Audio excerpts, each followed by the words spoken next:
6. What's up, everybody? Welcome back to the most awesomest homesteading channel on the planet.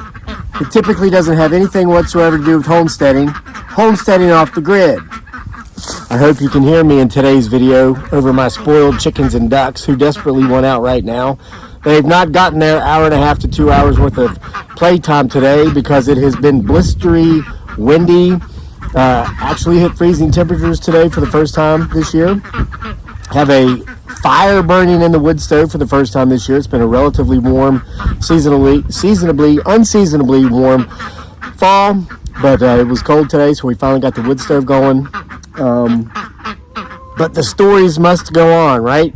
And today's story is bone-chilling, it's terrifying, and the events took place during weather much like this, but long ago in the great state of Maine on the border with Canada. I'm going to share that story with you today. It was sent in from a viewer, Darla or Quinn, who has a YouTube channel. I want to get it right. I'm going to put the link to her YouTube channel in the description box of this video because I would like for as many of you as possible to go show Darla some support. Darla Araquin, I think is how you pronounce it. The name of the channel is Farmstead, Maine. You can find it on YouTube if you simply type in Living and Loving Maine or Farmstead, Maine. Today's video, which is basically Darla's story that she submitted and gave us her permission to share, is sponsored by my favorite sponsor here at the channel. We've got several, but my favorite is a company called Beaver. They make tough tools at half the price. I'm going to get a lot of use out of this product going forward, at least for the next 4 or 5 months. Let me show you what it is, and we'll get right to the story. Isn't this a beautiful outdoor camping chair? Well, let me tell you, it's not just any outdoor camping chair. It's special. It's adjustable and it's heated. That's right, it's heated. I'm going to show you first how adjustable it is. It's got 3 adjustment settings. This is the one that's the furthest back. So if I just want to chillax and be like, whoa, look at the stars. They're shining bright for you. And then let's say the stars aren't out. I've got a medium setting. They're laughing at how I sing. I'll tell you what. And there's a reason I'm wearing pajama pants. It's usually because I always wear pajama pants around here. And then there's this setting, so if I want to sit up straight, as if I were to take myself very seriously, then I could, but I don't. I always like living life somewhere in the middle, so I'll go with the medium setting. But here's the really neat thing about this chair, which, as of this recording, costs $63.99 on Amazon. The link will be in the description box below. It is a heated chair. And let me make sure you can see this part of it. It's charged by way of a USB port, which is in this pocket right here. This pocket contains the charger. Now it comes like this. I, of course, have a USB port, which most of you would have if you have iPhones. You simply plug it in. You see the lights come on. Let me get you a little bit closer because I want to show you how it works. It's very simple. I've got it plugged in and charging now because I just unboxed it and it's not charged up yet. I'll leave it charging overnight, after which it has approximately 24 hours worth of use. So to turn it on, and let me point this out, you can control both the lower portion of the chair and the back portion of the chair. But to turn both on, you do a hard hold down.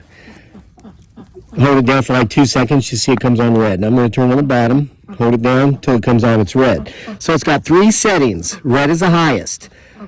It's got red, white, and blue, just like the American flag. So if red is too hot, you can hit it and it'll turn white.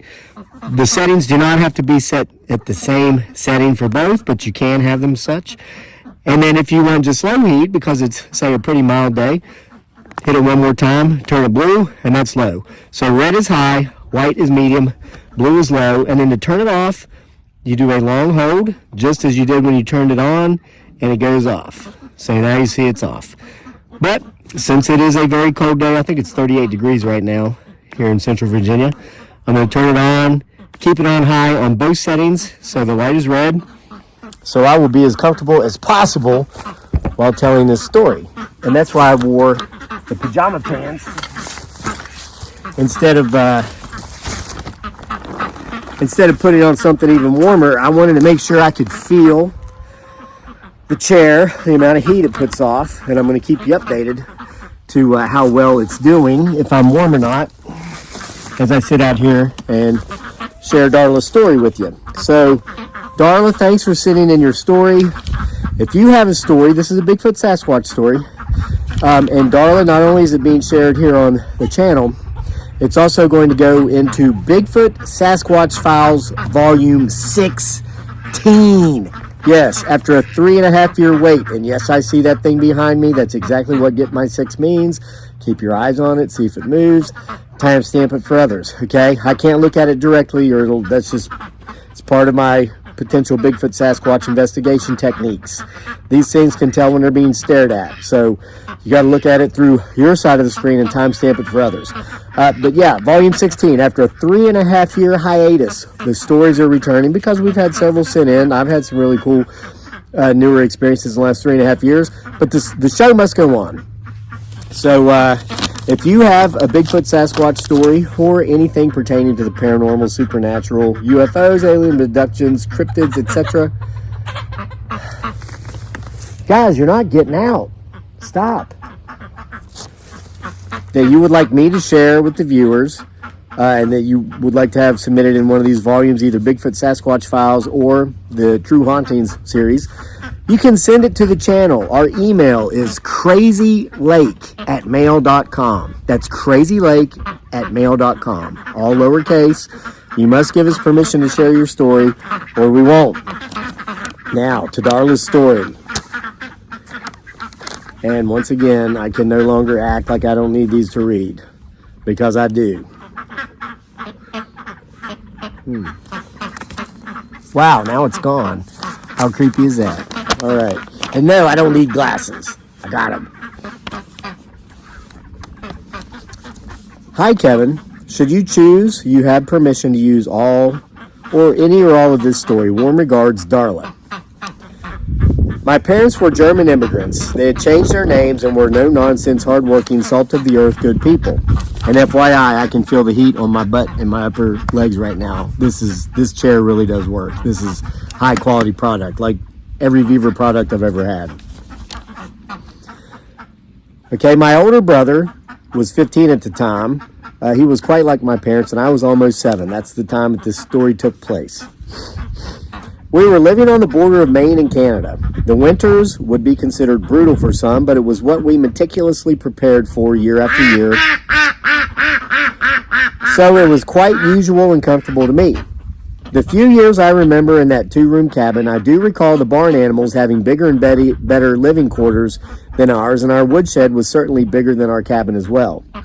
My parents had their own room, and my brother and I were not allowed in. My brother and I shared a bunk-type bed sectioned off, somewhat like a walk-in closet with no door. Brother got the top bed, and even though it squeaked, I knew it would never come crashing down on me because everything my family worked on, they labored in perfection and knowledge. I don't recall instruction manuals, so I suppose these talents and skills were passed down to them. The only book I remembered was a Bible, and it was not in English. Understandably, at that time, Papa and Mama insisted we only speak English. We did not attend church regularly. It was too far away, and there was always too much to do. Papa would go to town for business. Sometimes Mama went, but that was occasional business and for basic provisions. We said daily prayers, meal prayers, and both Papa and Mama would tell biblical stories and parables when they thought of it. I had a very content childhood. Shut up. Shut up. Shut up.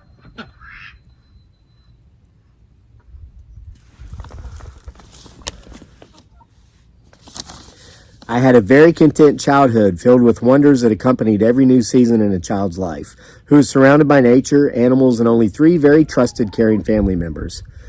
Mama did correspond by mail with other family members on a regular basis. Then, that dreaded night, I awakened from a long, loud, crackling sound. These sounds were familiar to me from witnessing my papa and brother fell trees. I also heard metal tearing, clanging, and crashing. Then the winter wind waved in with the flurries of freezing ice, but worst of all, the smell.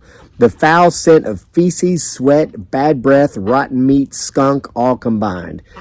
It was a nasty, cold assassination of my senses. It all happened so fast, I didn't know to be afraid until I actually saw it, and when I did, I wet myself and I wet the bed. This beast was huge. Was it man? A bear? Both? He was as tall as the cabin. I'm purposely trying to identify this animal. His legs and arms were very long and muscular. He was covered in hair with no clothes, and I instantly knew he was a male beast of some kind.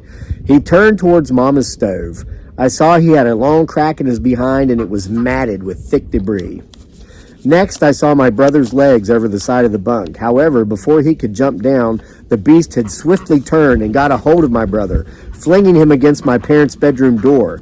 He hit the floor and moaned. I screamed. The beast bent down and put his face to my face. His big eyes powerfully glowed yellow. He had one long, ugly tooth, rotten, hot breath. He backed away. I was still trying to purposely identify him in all my fear. My parents ran out of their room. My papa had a gun. My mama ran to me. I didn't see what happened next. My mama was on top of me. I could only hear human yelling, beastly noises, me screaming, and a gunshot, seemingly all simultaneously. My mama had baked several loaves of bread earlier. Sometimes she sold them with Papa in town. Sometimes she froze them. Mama was still on top of me, but I could see the beast grabbing all the loaves of bread. It had enormous, long fingernails. He stabbed a couple of loaves with them in order to carry them off with the rest. I was coming to the realization this wasn't just a typical animal.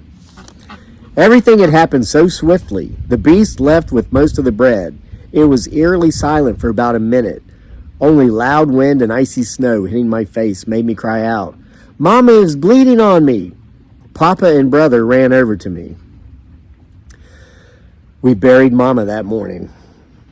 Brother fixed the door stronger than ever. Papa got ran over by a drunk truck driver the following week. My brother and I moved to upstate New York with my father's brother and family. They were all wonderful to us. Brother attended an Ivy League university from an unknown private sponsor and became a successful attorney. I was also sponsored and earned my doctorate from a prominent university. I became a veterinarian and specialized in large animal surgery, with what I saw in my childhood always in the back of my mind. My brother acknowledged only once to our immediate family that the beast was not human, but he refused to ever discuss the event further, ever again after that one mention. The end.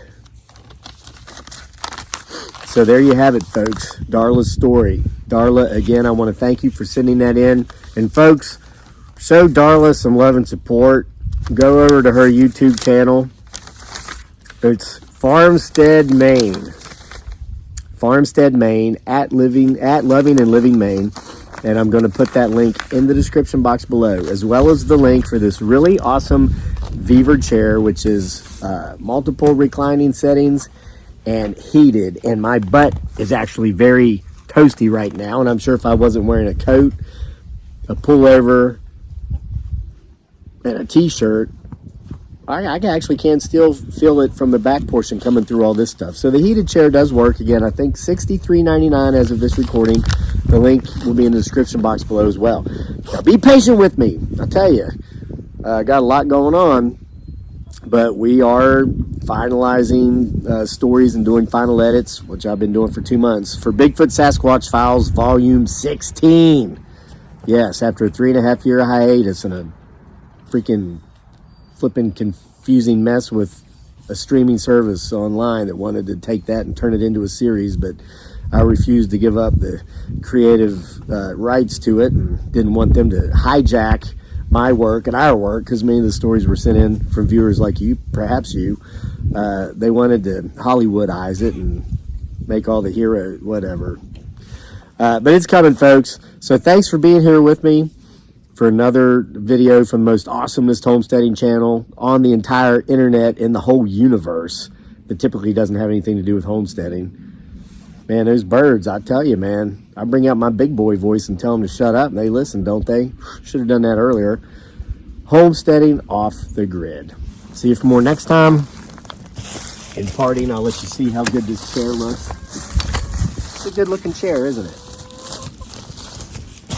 And it's warm. See ya.